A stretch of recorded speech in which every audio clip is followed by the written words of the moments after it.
જે થઈ ગઈ છે 23 તારીખ, કાલે 24, 25 અને 26 એટલે આવી રીતે 25 તારીખ સુધી સમગ્ર ગુજરાત રાજ્યમાં રેડ એલર્ટ જેવી સ્થિતિ અત્યારે હાલ જોવા મળી રહી છે। ખાસ કરીને દક્ષિણ ગુજરાતના ભાગો, મધ્ય ગુજરાતના ભાગો, પંચમહાલ, દાહોદ, ગોધરા જે મધ્યપ્રદેશ બોર્ડર લાગુ વિસ્તાર છે, મધ્યપ્રદેશ પ્રોપર વિસ્તાર છે અને આવનારા દિવસોમાં હજુ પણ લગભગ ભારે વરસાદની શક્યતાઓ જે છે તે જોવા મળી રહી છે, જેમાં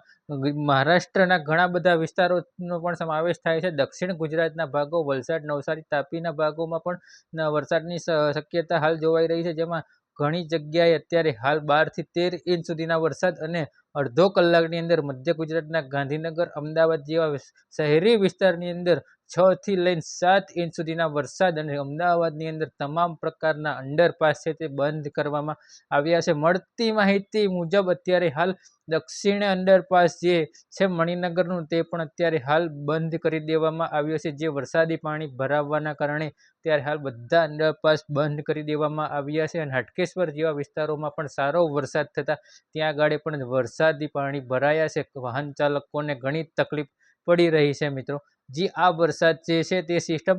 હજી આગળ વધી રહી છે અને હજી પણ આવનારા સમયગાળાની અંદર આ જે વરસાદી સિસ્ટમ છે તે વધુ મજબૂત બને છે અને વધુ મજબૂત બનવાના કારણે હજી પણ રાજ્યમાં ભારે વરસાદની શક્યતાઓ જે છે તે સેવાઈ રહી છે।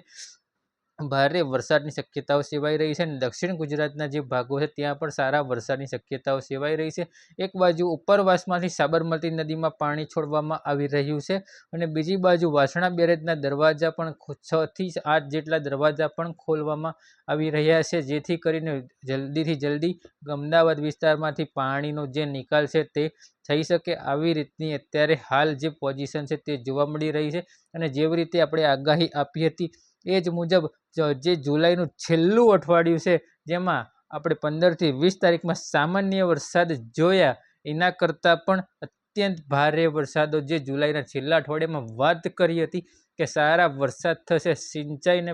પાણી મળી જાય, ખેડૂતો માટે સારામાં વરસાદ, એ પ્રકારના વરસાદ છે તે અત્યારે હાલ જોવા મળી રહ્યા છે, જેમાં 10-10 ઇંચ, 12-12 ઇંચ સુધીના વરસાદો પણ અત્યારે હાલ જોવા મળી રહ્યા છે। બાકી વિશેષ માહિતી છે તે તમને યુટ્યુબ પોસ્ટરના માધ્યમથી અમે આપતા રહીશું કે કઈ જગ્યાએ કેટલો વરસાદ પડ્યો અને હજી પણ કઈ જગ્યાએ રેડ એલર્ટની પરિસ્થિતિ છે, તો યુટ્યુબ ચેનલ ઉપર જોડાયેલા રહેજો। અત્યારે હાલ વિડીયોની અંદર હાલ પૂરતું આટલું જ।